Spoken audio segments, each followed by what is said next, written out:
Day 33. Quebec City to Saint-Anne-des-Monts. I woke up again a little later than I expected. It had been a trip, literally, to get to where I was today. And today was going to be another wonderful adventure. I always woke up with a positive attitude. I did feel a little sad as I was leaving my favorite city in all of Canada, but I knew that this part of my adventure would definitely be interesting.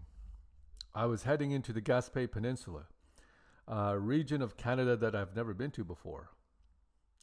I've known about the Gaspé Peninsula for a long time, how it was the mouth of the St. Lawrence River and its many beautiful seaside villages. I fired up my beast, began my morning routine to run some errands before heading out. I said goodbye to Quebec City, a city I knew I would reside in sometime in the future, and headed out. I crossed the Pierre Laporte Bridge for the last time and then took Trans-Canada Highway number 1 until it merged to Autoroute 20. Along the way, I stopped to take a few pictures of the beautiful rolling hills inland of the St. Lawrence River. I drove until I arrived at a place that would be my car camping spot for the duration of my stay here in the Gaspé Peninsula. This was Saint-Anne-des-Monts. Here was a location right along the St. Lawrence River where car campers can legally stay on a church parking lot with a voluntary donation. I thought of visiting this beautiful church. However, due to the COVID-19 pandemic, it was closed. I was not the only one car camping here. I was parked alongside quite a number of vehicles that were obviously here to enjoy the summer, traveling despite the restrictions.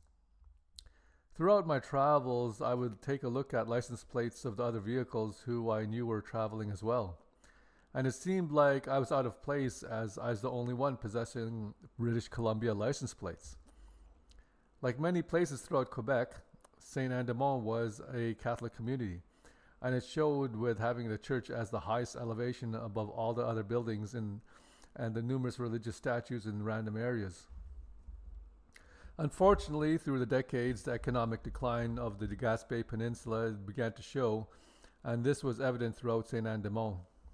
However, there were a number of well-maintained sculptures in this small village that were quite interesting to see. But before I decided to explore the village thoroughly, I decided to walk over to the beach, where I lay my hand into the salt water and felt the magic of the Atlantic Ocean on my skin once more. It had been over 3 decades since I had felt the Atlantic Ocean. I walked over to the beach with low tide, where I could see the marine life in the water. The lovely sounds of the small pebbles moving across my feet when I walk brought back memories of my childhood in Nova Scotia. Saint-Anne-des-Monts had a small pier which I walked over to watch some people fishing and boating. I enjoyed having the ocean breeze through my face and the scent of the ocean around me. By the grounds of the small pier was a building with a museum and several amenities that I would use throughout my stay. It also had a picnic area, so I decided to stop and have lunch here. Around me were a number of traditional Quebecois artifacts that were specific to the Gaspé Peninsula. After my lunch, I enjoyed a leisurely stroll through the village, inspecting the number of sculptures that were on display. There was one residence who had fashioned sculptures out of driftwood. The artistry and talent required to create such sculptures was incredible. The artist also used a wood-burning technique to engrave some of these sculptures. I could only imagine how the artist would have found a piece of wood, used a chisel or a hatchet to carve out a shape, and the imagination that flowed through his or her mind when doing so. It was great to see that the artist was willing to decorate his residence with his sculptures and showcase his talent to the public. Talent is something that is a gift and is not something that could be purchased or acquired. I continued exploring the village, walking along the beach as the sun began to set. The temperature dropped slightly, although it was still quite warm. The breeze off the St. Lawrence River, an Atlantic breeze, was a nice cooling sensation that I missed for so long.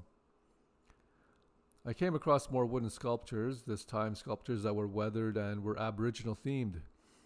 It was great to see representation of the First Nations here with these beautiful and weathered sculptures showing the history and heritage of the original people who inhabited this area. The sun was disappearing over the horizon, casting a shadow over these sculptures, and they mysteriously became almost lifelike.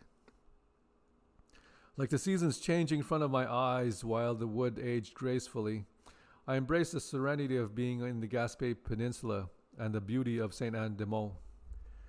It felt as if the sculptures were welcoming me to this new chapter throughout my adventure across the country. And tomorrow, my adventure would continue.